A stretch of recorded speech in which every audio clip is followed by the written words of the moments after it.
series is Women Who Build, and you are one of them. Yes. Right? So when you look at that, what does that mean to you, to build? To build. Yeah.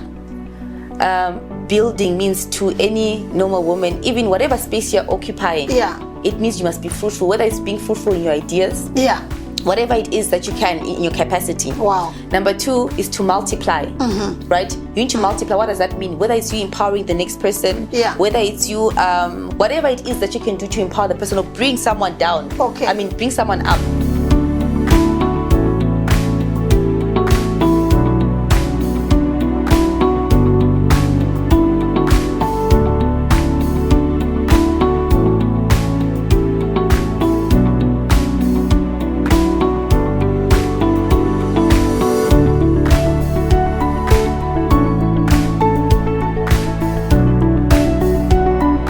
Welcome to Women Who Build, a special Women's Month series proudly brought to you by BBH Studios as well as Brendmo Chartered Accountants.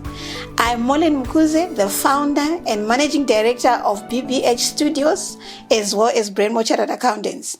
I believe that every successful business, every thriving community, and every meaningful legacy has someone who dared to build. So this series is about celebrating those women, not just their titles they hold, not just the awards they have received, but the courage, the resilience, the sacrifice and determination behind their journeys. So throughout this series, I'm going to be sitting down with a remarkable woman from all walks of lives, from different industries, who are building businesses, who are building careers, and who are building families and building communities to be a better future for everyone. So their stories, I know that it will inspire you. Their stories, I know that it's full of lessons that are going to challenge some of you, and their journeys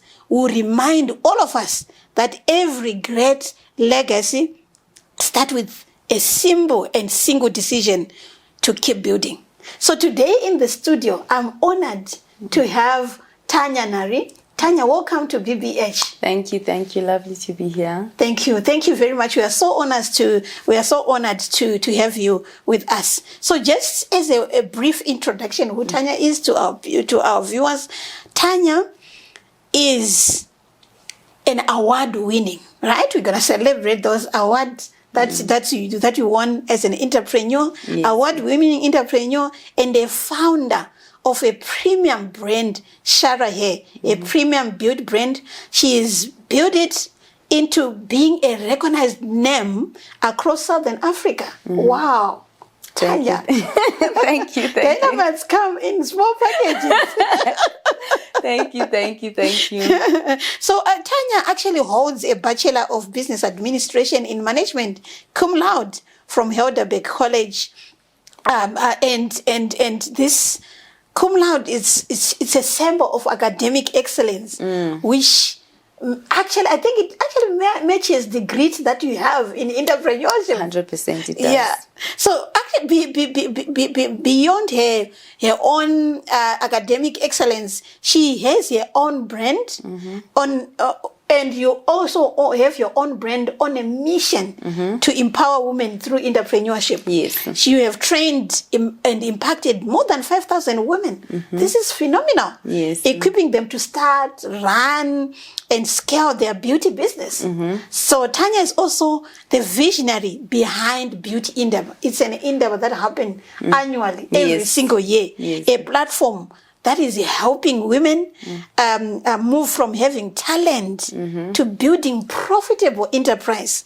And Tanya, you believe that success isn't just what you build for yourself. It's the doors you open for the others. And I believe that's the reason why you actually opened the Beauty Endeavor platform. 100%.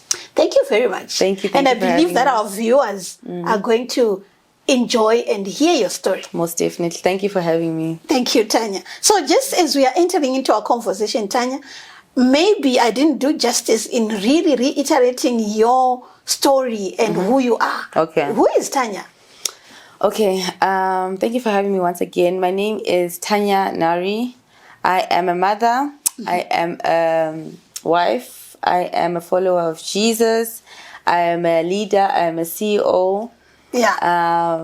That's basically who I am. I am a daughter as well. Yeah, I think for the viewers to understand me more, I'm just going to start from the beginning of my journey. Yeah. And my journey started when I was very young. I grew up seeing my grandmother in business, right? Okay. She had a couple of businesses when I was growing up. She had a store where she used to have a printing setup where people would come and print and etc. She had a fleet of taxis as well. She had a number of things. At one point, she was also selling chickens and blah, blah, blah. So she did a lot of businesses. So I grew up watching that. So I think maybe my love for business stemmed from that. Okay. Fast forward, then we ended up moving in with my mother. And when I moved in with my mother, what happened was we would consistently go back home. Okay. To my grandmother. And as we would go home, I would buy stuff from China Mall, like your socks, you know, those warm fuzzy socks. Yes. Yes, those fur ones we love in winter.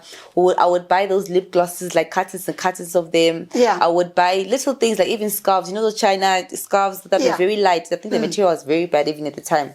And then I would go back home and I would sell those. I would tell everybody in the neighborhood, which, you know, I'm selling this stuff, come and, you know, buy and etc. Yeah. Most of the time my stock wouldn't even finish. Yeah. But I think I fell in love with the idea of buying something and reselling it at a higher price. Okay, fast forward, before I got to school, I realized that I have this love for, you know, business. And I told my mom about it. My mom was like, okay, create a business plan, you know, tell me what you want to do. Because I think maybe she thought that I was just speaking. Yes. But in actual fact, it proved later on that I wasn't. So I present the idea to her. And at the time, she was selling hair. Right, so she was importing hair, and she introduced me to all her suppliers and etc. But now the issue was she didn't want me to do this thing full time because now it was time for me to go to university. And I told her that I'm not really interested in like the 9 to 5. I really don't see myself there for the rest of my life. So she's like, then we made a deal. We said, okay, I must go to school. And then if I go to school, then I can do whatever I want after. But I have to go to school and get this degree. Okay, everything is cool. That's why I ended up doing the business administration. Right? I did the business, my 3 years completed. I graduated with cum laude, distinctions. I gave her what she wanted. But now it's time for her to fulfill her deal. So now she was a bit uncomfortable with this idea, and obviously I understand why. But I did get a job at the time. I had it was on contract. I think it was maybe 6 months, 1 year. I forgot what it was. I had a job, but now I was really taking this side hustle very seriously because even during school I was still selling. I was selling, and people usually think that I started this business because I love beauty, but that's not actually the case. I did this particular business because even during university, I sold a couple of things, but I noticed that with hair, there was much more profit. That's the reason I got into hair. Not because like I'm a beauty girl and I love to go to the salon and I love hair, no. It's because there was more money there at the time. And then amazing, that's fine. I'm still doing this thing while I'm working, but now my contract comes to an end. When my contract comes to an end, what happens is that I get another one. No. Now I'm in between jobs actually. Now I get an offer from ABSA, but that's the same time I actually met my partner at the time. I met my partner. He was running a big platform on social media called SA Hip Hop Mag.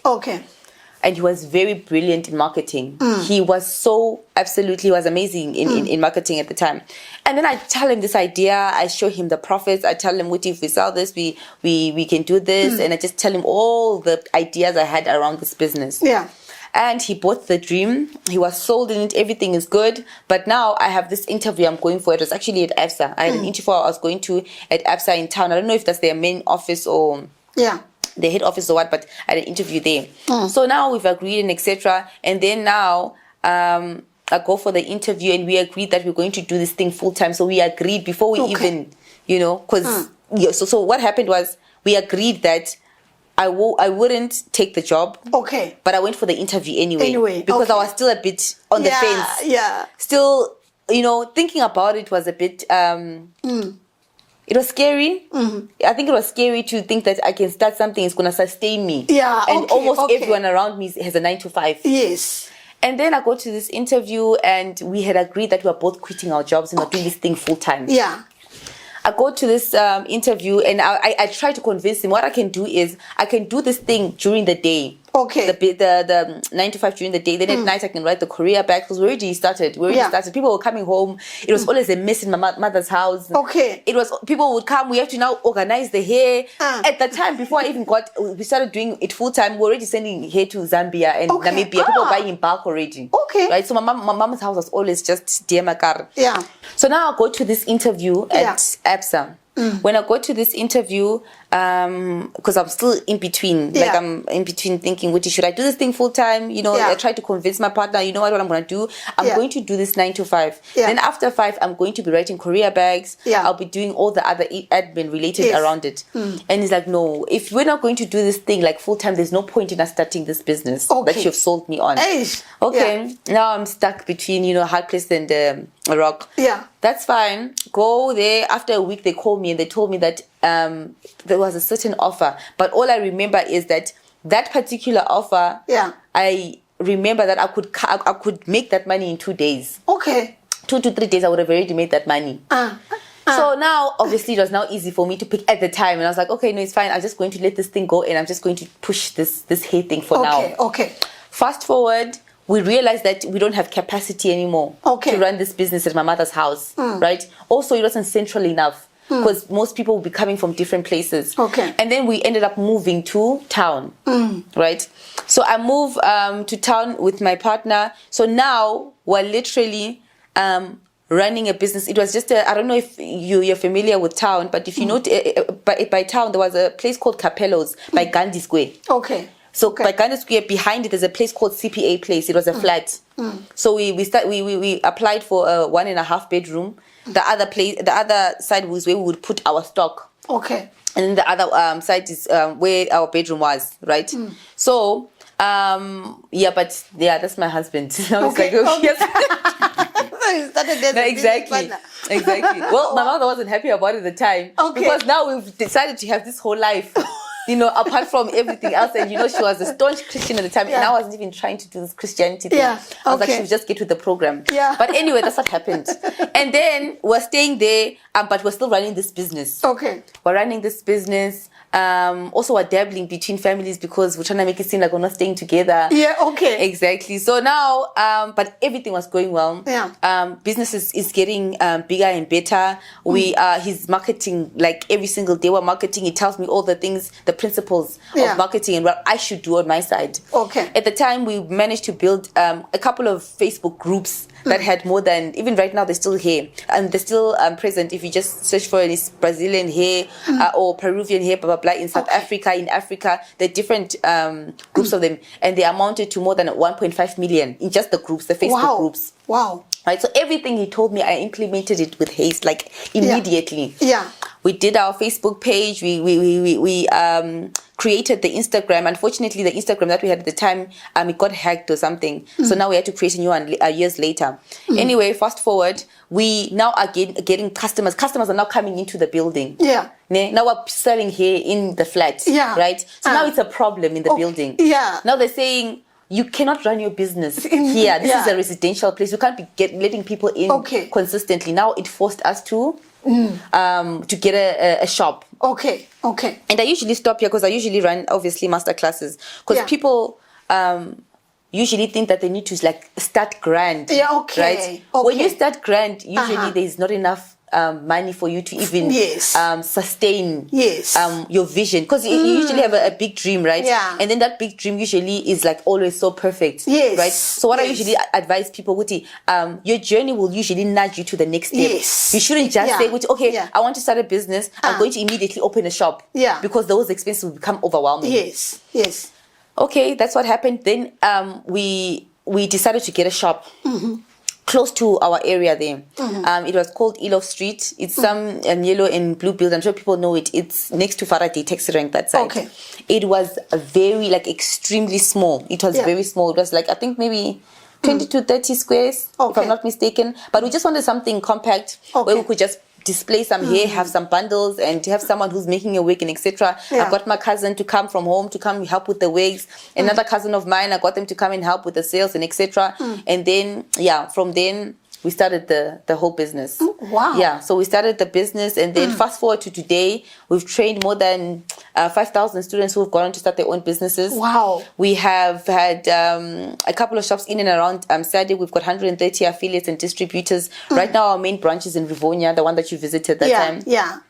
And then we've got also our main branch in Braamfontein. We have also a distributing point in Botswana. We recently had to close the Zimbabwean one, actually. I think the location wasn't quite right. So we want to now go to another location where our customers would actually it would be easily accessible. So that's the story. Wow. That's my story. That's Sharahe's story as well. Wow. Yes. The story is packed. Yeah, it is packed. You know, with stages and experiences that you have learned. So, Tanya, when you look back, you have highlighted your journey. Yes. When you look back, what experience have shaped? I know you said your grandma played quite a bit of a role there in shaping you. But from the journey now, what experience have shaped the woman you have become? Because the Tanya for last year or 6 years back is different from the Tanya of today. Okay. So we've been running this business for a decade now, over a decade, right? Yeah. So the experiences that I think I would say have shaped me, I would have to definitely attribute it to my husband, my now husband. Okay. Your partner then. My partner, exactly. I need to state that. Yeah. So why I would say that is because he helped me become the person I am today. Okay. If I were to look at myself 10 years ago, I wasn't a desirable person, right? So he shaped my character, my growth. He taught me a lot of things, even through him just being him, like patience, business principles. He taught me a lot in terms of just becoming a better human being. I wasn't very likable at the time. Yeah. I had to really work on myself. Personal growth, personal development is something I had to learn the hard way. And also, I think I would also attribute it to the experience of marriage, right? I always say that marriage is like you look at yourself in the mirror basically, and you are forced to work on yourself, right? And you can't lie. I mean, you wake up with this person every single day. They know who you are, right? So it's up to you whether or not you want to change. It's like a healing hub. I always say it's like a healing center, right? If you allow it to be. Fast forward, I think also my kids have shaped my experience. Why? Because it teaches, being a parent teaches you to have patience. Being a parent teaches you to be present. Intentionally. Intentionally so. It teaches you to be present. Also, I think I would attribute also just being a leader. Being a leader is an experience that has shaped who I am today, because you learn a lot. You also learn that you need to communicate with different individuals differently. You need to listen, not only be the one who's just speaking at. Right? And I also learned that being a leader actually is more about you serving more than you being controlling, or it's more about you serving other people. Right? So for me, I think those three have shaped my experience. Wow. So I think if you actually what you spoke about being a parent, which you say you need patience, which that patience that you are exhibiting to your kids, you are also exhibiting that in your journey as an entrepreneur. It made this person. It made the person who you are. Wow, that's very interesting. So right now, when you look, I know you have mentioned different branches and different locations that you are. So where is your passion at the moment? I know you have created the Inda, but the platform of training. Where is Tanya's passion? Broadly, my passion is empowering women. Broadly, my passion is empowering women. So a lot of things have stemmed from that. We've got a lot of programs that we run at Sharahe. One of them is an affiliate program that if you want to purchase, you get a back office, and all you have to do is send a link to whoever that's purchasing, and you get your commission. Another branch is wholesale. We have wholesale we offer wholesale, so people want to start their own business from scratch. Another aspect is masterclasses. Masterclasses where we train you on how to start your own business from scratch with zero capital. Right, in the beauty industry. So another aspect, the one that I'm very passionate about right now, is called Beauty Indaba. So Beauty Indaba is an event that we host annually. And this event is to basically help salon owners, to help nail techs, to help makeup artists, to help anyone in the beauty space to systemize their business. To systemize their business, to teach them how to save, to teach them how to invest, to teach them how to make financially sound decisions, to be profitable. Because we find that most people in the beauty space, the reason why the industry is not taken seriously is because we don't take it seriously. Right? So we want to bridge that entire gap and that mentality to say, you can actually build a legacy with a beauty business. And we want to teach people, this is how you do it. This is how you scale. This is how you grow. And this is how you have a sustainable business. Yes. Wow, that's very interesting. Yes. Because you are saying you're not building something to just hand to mouth. No. But you are building something bigger. Yes. And you've created this platform to help other women. So I think if you are listening right now and you are really in beauty industry or you desire to, please check out for Shara Hair and the Beauty Indaba so that at least you can get empowered on how to build a sustainable business like what you guys did. You have different shops, you have a network of different things. And I like the fact that it's not ending there. You are saying, come, let's create together with the different people that you empower. 100%. So it being a Women's Month, I think that's a bonus, 100%. That's a bonus to 100%. If you're in beauty industry. Yes, most definitely. And the tickets are very, very affordable. Yes. So because we've noticed with most beauty events, it's just more of aesthetics, right? Yes. But we are saying come and actually learn. You live with resources to immediately start your business, right? You immediately live with maybe you with the lower level ticket. You immediately learn to how to be an affiliate.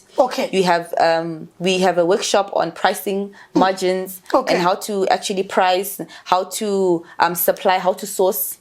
Right. So you live with the actual material to instantly start your business immediately. There and there. There and there. Exactly. Wow, that's very interesting. So Tanya, this series is Women Who Build, and you are one of them. Yes. Right? So when you look at that, what does that mean to you, to build? To build. Yeah. Okay, so to build for me, it's a very interesting question, right? When you go to Genesis 1, verse 28, when God created human beings, right? He said you must be fruitful, you must multiply and take dominion. Yes. Right? So for me, what building means to any normal woman, even whatever space you're occupying, it means you must be fruitful, whether it's being fruitful in your ideas, whatever it is that you can in your capacity. Number 2 is to multiply, right? You need to multiply. What does that mean? Whether it's you empowering the next person, whether it's you, whatever it is that you can do to empower the person or bring someone down. I mean, bring someone up, right? That's what it means for me. And also to take dominion. It's not with taking dominion. It doesn't mean that you must be a leader that just controls. No, it's to serve. Other people and finding ways to work with people, finding ways to create a culture for, because obviously I am a CEO and I'm the owner of Shara Hair. So what I've tried to do is create a culture where my employees feel safe at work. Because with our industry, you find that most of the people who actually come to work at Shara Hair, they come from abusive backgrounds, career-wise. Right? So even when they step in, it's rare. We don't even, people don't quit at Shara. We usually have to fire them. So we've created a culture where even every week we actually have devotion. I've committed to going to doing devotion at one branch in Rivonia and the other one in Braamfontein, because I'm very much concerned about their personal development. Very, very, very, it's important because now it shows that with your subordinates or your employees that you actually care for their growth, and not just for them to do the work and then it's all about profits and whatever, but it's mostly about serving them as well. Exactly. Yes. Wow, that's very, very interesting. Yes. It's more than building. It's more than it's creating a legacy and empowering the impacting the people. Exactly. Impacting the people that surrounds you, be 100%. it your clients or your employees. Exactly. Interesting. So Tanya, what in the journey of building that you have been doing, what challenges have tested you the most? What challenges have tested me the most in building? I would think I would have to say financial pressure that comes with scaling. Yes. Okay. Right? Yeah. I would have to say that. I would have to say also work-life balance, like the balance of your personal and your work life. That's a very big one for me. Yeah. And also being the anchor for the entire organization. Okay. Being the anchor of the So I think those challenges are what have tested me the most. But what I can definitely say is that what I've learned to do is to learn in every season. Okay. Right? To not only see it as a trial, but I usually ask myself, what am I supposed to learn in this season? Because it's definitely something that I need to learn. Or maybe is it because I maybe scaled too fast? Okay. Maybe it's because I didn't keep up with the competitiveness at the time, because I was focusing on other things. Maybe I need to hire someone else to do this thing that I'm not so good at, and I'm focusing on it, but I'm supposed to be focusing on this. Wow. Yes. Wow. So these challenges have refined. Exactly. Somehow. 100%. They were the most challenging, but they've refined and made you to be better in 100%. decision making. I would definitely say that. Yeah. So I think as we are wrapping up as well, when people are looking at what are the leadership lessons that you want to impart or that have shaped your success, the leadership lesson to the women that are listening or anyone who is listening to this conversation. I think leadership lessons, what I've learned as a leader is that all people want in an organization is to feel seen. Okay. They want to feel like they're part of something bigger than just, bringing in a client or etc. Okay. So one thing I would nudge a leader is to create a culture where your employees or whoever sits, because I always feel like besides you being a leader at work, even in a workspace or even at work, you're a 9-to-5. You just need to be a walking billboard of just a good person. Yeah, okay. Basically, someone who, like you see, we have the fruit of the Spirit, which is love, peace, joy, faithfulness, self-control. You shouldn't be someone just speaks it, but you must live it. Okay. Right? Okay. You must exude personality. When you're saying that, if I come to you and I tell you, Wuti, you need to be a certain, you need to have a certain character. Yeah. Right? You don't want to be hearing it from someone who's not living it. Yeah. Okay. So you need to live it. Whatever it is that you're preaching, you need to live it. If you're saying you're a leader, I mean, you might as well have mastered some level of discipline, some level of persistence, some level of hard work, right? Because you end up not having respect in the workplace. Yeah. Your employees end up not even respecting you at all. So you need to walk the talk as a leader. Okay. Exactly. So I think the underlying fact is walk the talk. Yes. Be it in kindness, in all different hard work, in all aspects. You need to walk the talk. Walk the talk. So when you look at Tanya now, from where you have, from your journey. Yes. When you look, because sometimes people are not really proud of themselves. What are you proud of the most when you look at Tanya? Yo, that's interesting. Yeah. What am I proud of? Yeah. I would have to say the community I've built in the organization. Wow. Yes, wow. That's what I'm proud of. I'm proud of that. I'm proud of the impact I've had in the beauty industry as a whole, in SADC. Wow. Because the people who even attend our masterclass not only in South Africa. Okay. Right? So it's really encouraging when people come back and say, I've started this business. There's a girl who actually was being interviewed the other day. My manager in Braamfontein, she showed me the video of this girl who attended our masterclass. Okay. But now she's doing so big. She's even opening a branch in Nigeria. Wow. So for me, those are the things that make me proud. Yeah, and make you to push through. No, most definitely. Yeah, because you're seeing the real impact. Exactly. Because it's not easy. We can sit here and it seems like it's when we're speaking it's easy, but it's not easy at all. Yes. So those are the things that, like, even the passion, you know, the feedback, you know, the testimonies are what keep you going. Wow, very, very interesting. Yes. So to our listeners, when we are wrapping out now, what message would you like to leave with the women and girls watching this podcast? Because you told me, Tanya, that your entrepreneurial aspects actually started when you were young. Yes. So which means the girls might also be looking at this podcast, or even the women who are grown up, they're also listening, or anyone who is listening. What message do you have for them?